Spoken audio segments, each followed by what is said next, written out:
السلام عليكم. أنا زياد إمام وحلقة جديدة من حلقات اس دي دي كاست أو ستودنت ديف داي. ضيفنا النهاردة أسامة حمدي، حد قدر يوظف الشيء اللي اتعلمه في خدمة الناس. تحب نتعرف بيك يا أسامة؟ أنا نزار. أنا مسامح حمدي، 22 سنة، خريج تجارة إنجليش. لسه خريج السنة دي يعني. وكنت بذاكر برمجة بقالي حوالي 4 سنين، وعملت أبلكيشن اسمه ايجي مترو جايد. داخل دلوقتي حوالي 200 ألف داونلود أو 200 ألف يوزر. عظيم. ممكن تكلمنا يا أسامة، أنت بدأت دخلت كلية تجارة، ليه ما دخلتش كلية حاسبات؟ مجموعي ما جابش. كنت أنا في الثانوية العامة جبت 92 ونص، تمام. وكنت علمي علوم. وأصلا كنت عايز مم. أخش طب، يعني كنت عايز حسابات خالص. ف بس لما 92 ده ما يدخلش اي غالبا حاجه. حاسبات كانت بلان سي كده. هي ما كانتش بلان اصلا بصراحه، يعني أصلا. هي جت مع المجموع. فضلت افكر اخش ايه. ف يعني ما فيش كليه علميه، خلاص كده المجموع راح مني. فكان قدامي ان انا ممكن اخش حسابات، بس على سنتي كان ممكن اخشها من 92 عادي. بس فتح نظام كده ان كل علوم يخش كل الأقسام. أنا كان بالنسبة لي كان ممكن أخش كريدت، كانت تاخد من 90 عادي. بس لما اتفتحت بالظبط. كل الأقسام اترفعت ل97. فأنا بعد ما قدمت ورقي وكان خلاص اتقبل يعتبر، راح اترفض تاني. وما دخلتش الحاسبات. دي أنا قلت بالنسبة لي أنا حاسبات كانت أحسن من تجارة، لأن هي بعد حاسبات كانت تجارة على طول. فقلت أيوه. يعني أجرب في حاسبات. ما جاتش، رحت دخلت تجارة. فقلت يعني انا داخل تجاره وانا حزن الدنيا في قلبي، خلاص انا مش عايز اخش تجاره. فهو يعني في كده اللي هو ايه، انت دخلت تجاره انت ما ذاكرش، انت جالك كده بتبقى دايما كده. بس انا دخلت الكليه عموما حبيتها يعني. بس ده مع السنين. بس في الاول كنت عايز اللي هو اذاكر اي حاجه تانية. فجربت ان انا اتعلم جرافيك وكده، انه موضوع حسيت صعب جدا. انا حاسس ما بفهمش في الالوان كلها بالنسبه لي أيوه، واحد. الرجالة كلها كده. ما بجد هو الموضوع صعب يعني. فجربت الفيديو اديتنج، لقيت ان الموضوع اصعب بكتير. محتاج خلق كده، وانا ما عنديش خلق الحته دي بصراحه. فجربت كذا حاجه، لقيت اني مش عارف. جيت اجرب برمجه، اشوف انا عارف ان انا بستكشف حرفيا، يعني انا بجرب لو حبيتها تمام، لو ما حبيتهاش فبسيبها. لما شفت البرمجه حبيت فكره ان انت بتكتب زي كود او حاجه، كود شكلها غريب قوي وبتنفذ لك حاجه انت عايزها. دي كانت بالنسبه لي وهم، اللي هو ايه ده، ايه الحاجات اللي بتحصل دي. فدي اكتر حاجه شدتني في البرمجه بصراحه. فقلت طب انا عايز اكمل. ف لا، كل ما اذاكر اكتر كل ما احب الموضوع اكتر. حاسس ان انا عمال استكشف في حاجات، اكتب حاجات مختلفه تظهر نتائج مختلفه. فاللي هو من هنا حبيت فكره الحته دي، يعني البرمجه. دي سبب ان انا دخلت كملت في البرمجه يعني، ودخلت الكليه. هي حاسبات خسرت مبرمج جدع اكيد يعني. ده مبدئيا. قول لنا بقى، انت بدات تتعلم امتى؟ يعني في سنه اولى، في سنه تانية كده، اول ما دخلت الكليه امتى؟ هي في سنة أولى، يعني أول ما دخلت الكلية في سنة أولى دي بدأت أتعلم يعني. ممكن في تاني شهر مثلا، بعد التخبطات اللي فاتت دي جت البرمجة في الآخر، هي دي اللي عجبتني. ففي سنة أولى ابتديت فيها. في كوميونيتيز كانت بتساعدك يعني انك تتعلم، ولا انت كده قلت هتعلم لوحدي؟ لا، هو أنا كنت لوحدي تماما تماما يعني. ممكن سنة أولى دي أكتر سنة صعبة عدت على حياتي، لأن أنا كنت عمال أذاكر بالطرق كلها غلط يعني. ف... فلا انا في اول سنه عموما ما دخلتش في اي حاجه. واول سنه هي اكتر سنه انا ذاكرت فيها غلط بطريقه مش طبيعيه. يمكن بعد كده المواضيع اتحسنت، دخلت في كذا كوميونتي بعدها بصراحه. علينا كلنا على فكره. انا برضو سنه اولى كانت وحشه بالنسبه لي، وهو ده السبب ان انا بعمل بودكاست اصلا، ان انا سنه اولى دي كانت توهان. ما يعني ف... بتبقى تمام. وسنه تانية الدنيا بدات بقى تتهندل معاك احسن. ابتديت اخش كذا ستودنت اكتيفيتي. فحسيت ان انت بتتعامل مع ناس هو ده مجالهم بقى، فهم عارفين بيعملوا ايه. صح. لكن انا في الاول انا كنت بشوف اي فيديو بيتكلم عن برمجه بروح اتفرج عليه. ويمكن ده خلاني اذاكر غلط، لان انا بدات ب HTML و CSS. ويمكن هي بداية غلط، بس في نفس الوقت هي البداية اللي شدتني. لأن هو دي بالظبط. أنت حاجة بتكتبها، بتشوف قدامك الحاجة على طول، يعني بتشوف الويب سايت بيتعمل قدامك، فيمكن ده الحاجة اللي ايوه فعلا. شدتني. فعلا فعلا. بالظبط. هي دي كانت ممتعة في الأول، بس بعد كده كنت بذاكر غلط، اللي هو بجيب ورقة وقلم واكتب كود ال HTML واكتب كود ال CSS وسطر على بنزل فكره ورا. دي الامتحانات عندنا في حاسبات، وفي الاخر تحت رن الكود. طب ارنه ازاي؟ لو أنا فاهم مش فاهمك يعني أنت عايز مني ان هو إيه؟ انكر للتحميل. لا لا، الموضوع كان غريب قوي بصراحه. والمشكله انا كنت يعني بحفظ كود سي اس اس، وطبيعي انت كده كده تنساه، ما فيش حد بيصم كل ده. فلما اجي انسى اقوم جايب ورقه وقلم وعمال اكتب تاني، فالموضوع خد مني وقت كتير جدا. وفي الاخر ورقه اكتشفت ان انا كتير بذاكر غلط جدا. اصلا. ورقه كتير، وفي الاخر اكتشفت ان انا بذاكر غلط اصلا. فمن ايوه هنا فعلا. جات لي فكره ان انا اخش في ستودنت اكتيفيتيز وكده. فابتديت افهم ان الناس بتذاكر ازاي، الناس بتتعامل ازاي مع الحاجات دي. وابتديت اتعرف على ناس اكتر، فالموضوع ده يمكن فرق معايا كتير. وابتديت سبت بقى كل اللي انا عملته ده ل HTML و CSS، وخصوصا لما دخلت في الجافا سكريبت الدنيا اسودت في وشي. اللي هو ايه البرمجه، اكيد ابتديت اكتب لغه برمجه الدنيا باظت خالص. انا مش فاهم حاجه خالص، يعني ايه الفاريبل تبدا اصلا، جافا يعني ايه سكريبت. الحاجات دي كلها. اه بالظبط. لا لو الجافا سكريبت صعب على حد بيبدا اول مره، اللي هي اللوجيك فيها مش تمام يعني، فاهم؟ تكتب اي حاجه في اي حته، ما بتزعلش حد. بس فيمكن في السنة التانية بقى الموضوع اتغير شوية، دخلت في كذا ستودنت اكتيفيتي. ف لا ظبطت معايا، خصوصا كان بروبلم سولفنج كمان. فكانوا بيشرحوا زي الجوريزمز، كانوا بيشرحوا ده ستراكشر. ففهمت أكتر بنعمل إيه، وابتديت معاهم بقى نحل مسائل. فالدنيا ابتدت توضح أكتر، ابتديت لما لو عطلت مثلا في حاجة أو أسأل اللي بيشرحوا. لا الدنيا كانت أحسن لما دخلت كذا ستودنت اكتيفيتي يعني. اه فعلا. يعني انت شايف ان المشاكل كلها اللي كانت بتواجهك في السنين اللي انت عاوز تتعلم فيها، هي مجرد انك ما كنتش عارف تبدا ازاي او بدات غلط؟ هل في مشاكل تانية بالظبط. كانت بتواجهك؟ لا، هو فكرة إن أنا ما كانش في منتور، ما كنتش عارف أعمل إيه. فعشان كده وأنا أصلا ما مم. كنتش عارف يعني إيه منتور، يعني وقتها برضه ما أعرفش إيه منتور ده، ولا حتى في ال AI بتاع دلوقتي.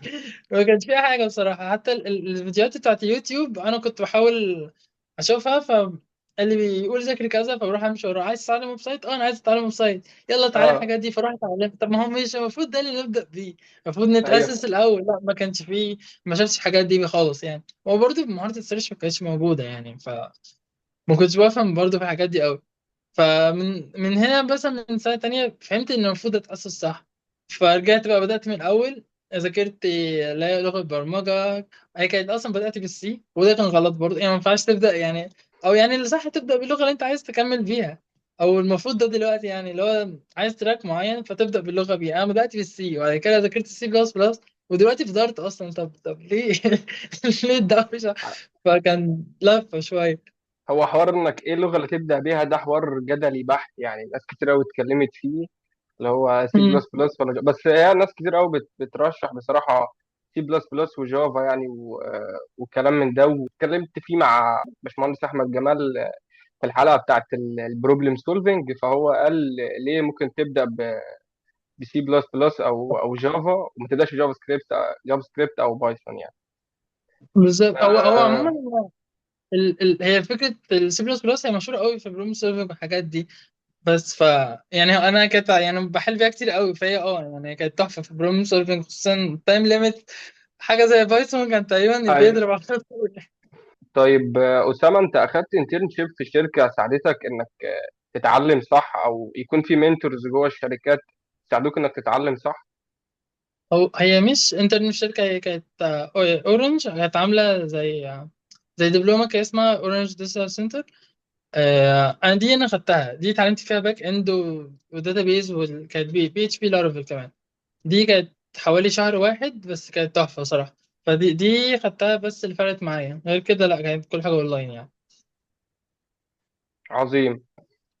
طيب أسامة، إمتى جات لك فكرة الآب المترو؟ هل أنت كنت فعلا بتعاني من المشكلة دي وحبيت تترجم لها حل، ولا إيه اللي هو أنا قاعد يا جدعان أنا عاوز اللي اتعلمته ده أطلع بيه أبلكيشن بقى أشوف أنا اللي اتعلمته ده صح ولا غلط ولا إيه؟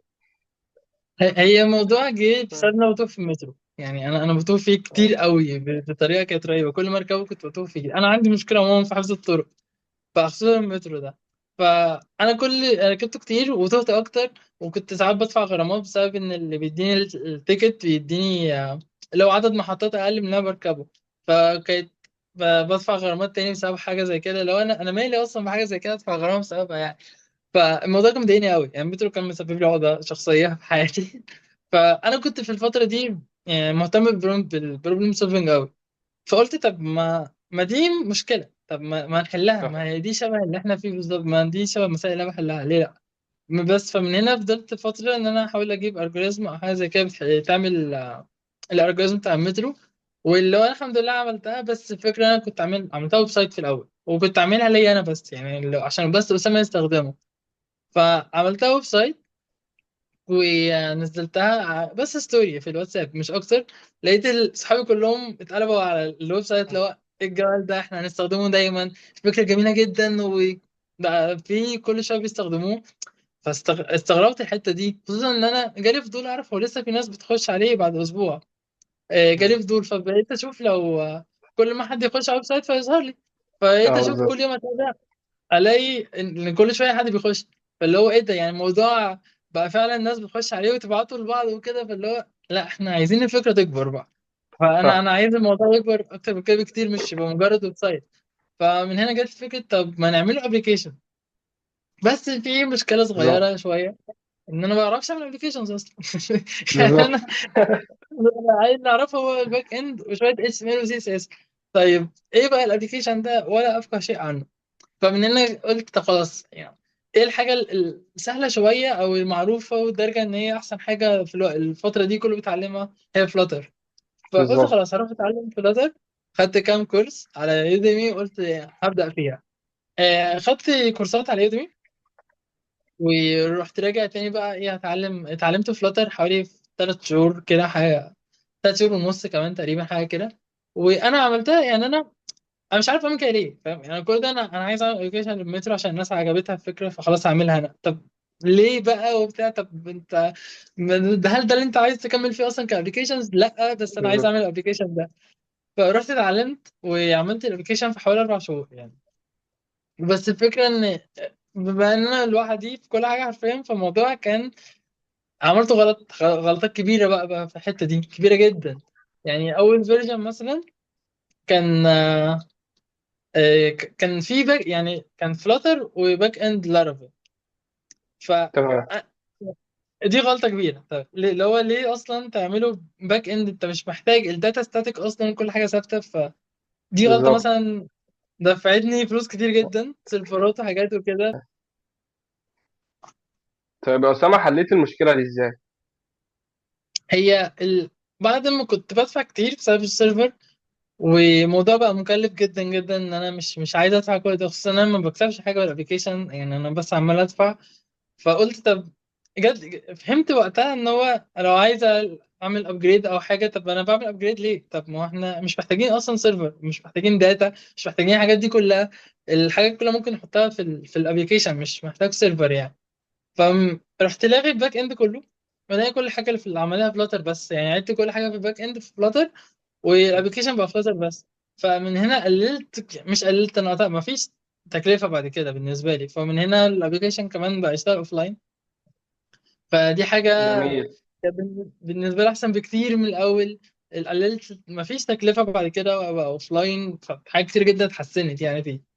دي كانت الغلطة البشعة بالنسبة لي.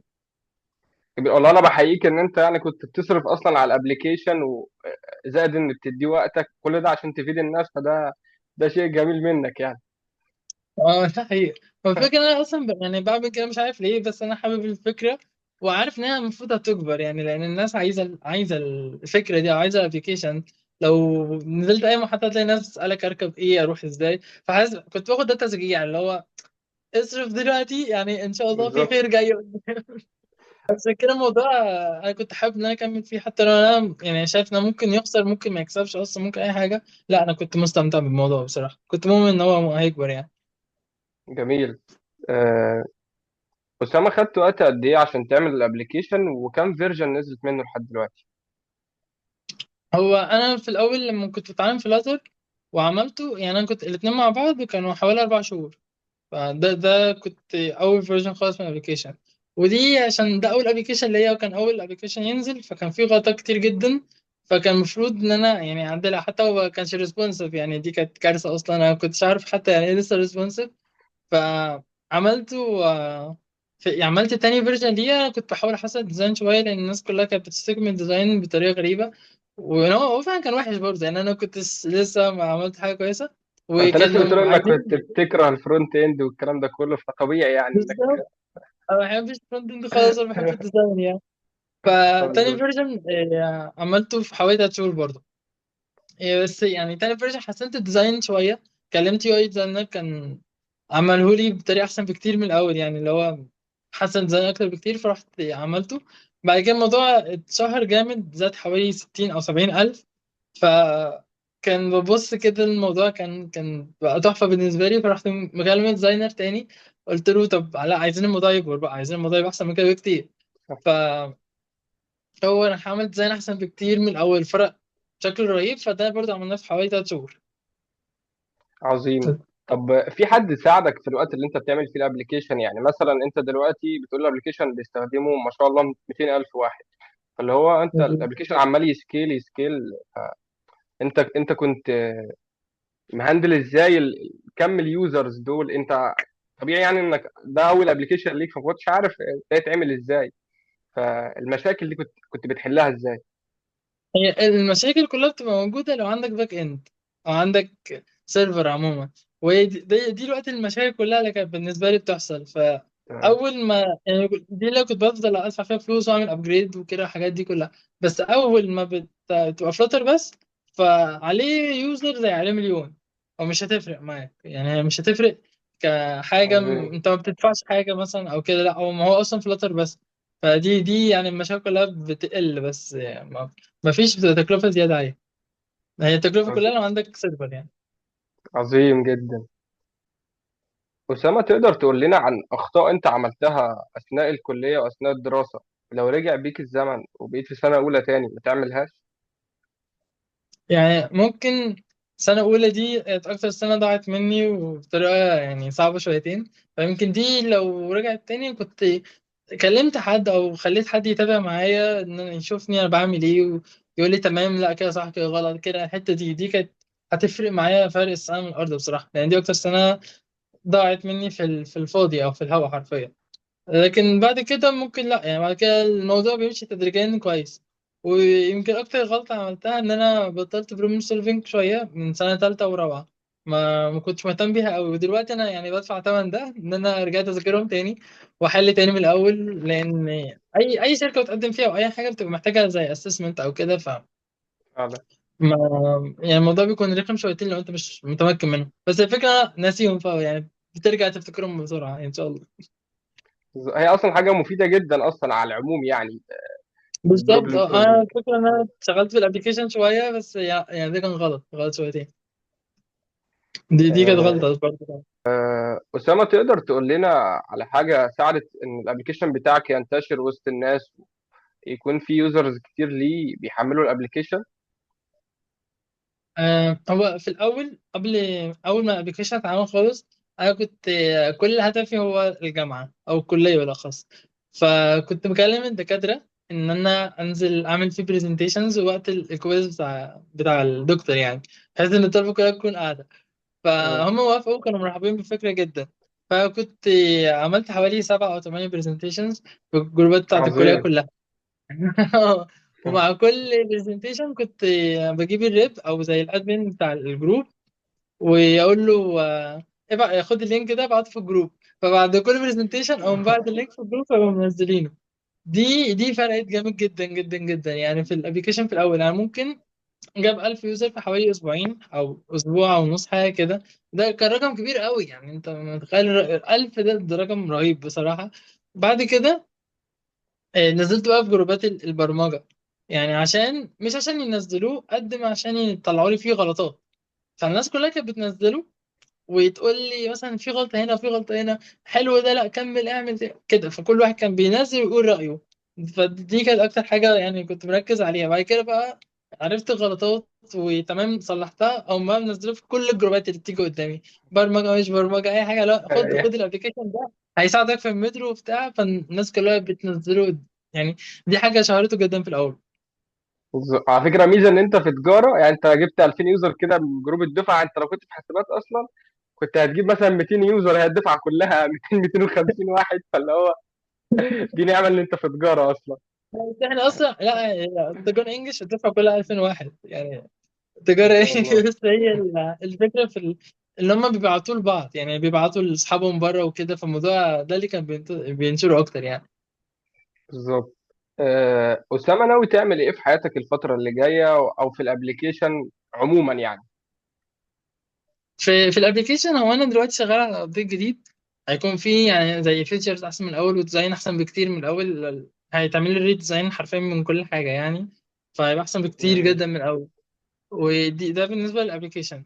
آه بالنسبه للحياه عموما، انا بصراحه حبيت فكره البيزنس قوي، يعني حبيت فكره ان انت تعمل بيزنس لنفسك عموما، والموضوع لما بينجح بيبقى تحفه، تحس ان في جمدان كده بيحصل لو انت عايز ايوه فاهم. ده تاني.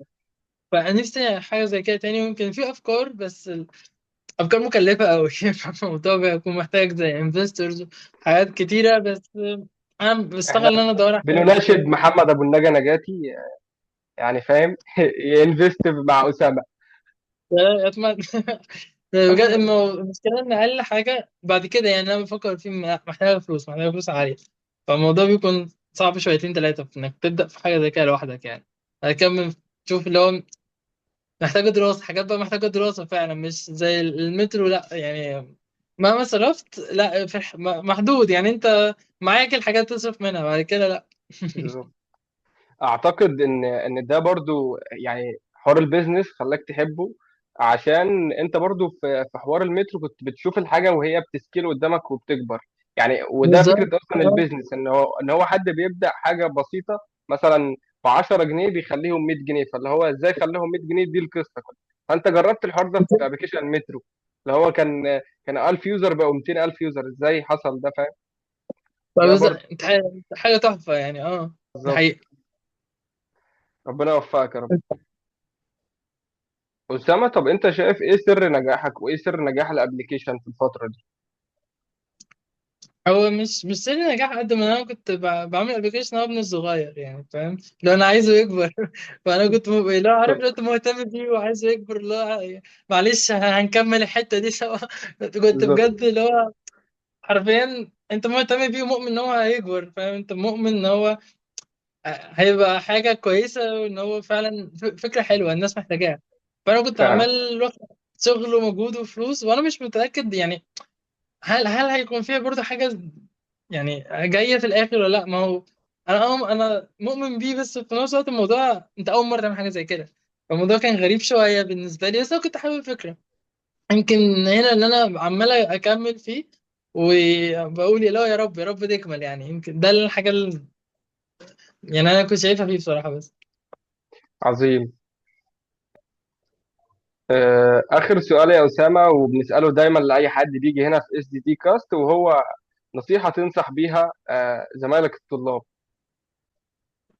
هو هو يعني احب اللي بتعمله، بس يعني انا بالنسبه لي يمكن حاجه اللي نجحتني في الحوار البرمجه او الابلكيشن عموما، ان انا كنت حابب المجال ده، انا حابه قوي يعني. مش حتى لو انا دخلت كليه مش حاببها او كده، بس فانا خدت مجال تاني، حاجه انا لقيت فيها شغفي وكملت فيها. بس الشغف مش معنى شغف ان انا كل 24 ساعه قاعد بذاكر مبسوط، لا يعني ما بتبقاش كده خالص. بتبقى يعني اوقات ببقى مبسوط، بس في معظم الاوقات اللي بتبقى زي الكلام المعروف، بس ده بجد اللي هو استمرارية. انت قاعد بتذاكر عشان انت لازم تذاكر، مش لازم انت تكون حابب الحاجة او كده. صح. بس وبالنسبة عموما للابليكيشن، ان انت قلتها برضو وهفضل اقول، انت مؤمن بالحاجة دي، مؤمن بيها ولا عايز تكمل فيها. فلو انت حتى لو انت دايما بيبقى عندك وجهة نظر مختلفة يعني، حتى اللي هو انت شايف ان هو دي حاجة جامدة ومبهرة وي وي وي، مهما حد قال لك لا مش حلوة، عادي. انت شايف نفسك جامد، انت يا عم هتبقى كده خلاص. ده صح. دايما انا كنت بقول لنفسي بصراحة، اللي هو لا كمل، وهتبقى حاجة كويسة فيها. بس يمكن ده بالنسبة لي انا بصراحة اكتر حاجة كنت شايفها في الحتة دي بس. عظيم. شكرا أسامة إنك كنت معايا في الحلقة، أنا مبسوط، وبإذن الله مش آخر حلقة في اس دي دي كاست. إن شاء الله نستضيفك المرة الجاية وأنت انتربرونور كبير كده، وتيجي تنفست في اس دي دي كاست. الاثنين. تسلم لي والله، انا انبسطت اكتر ما كنت معاك والله حبيبي. شكرا ليك. تسلم.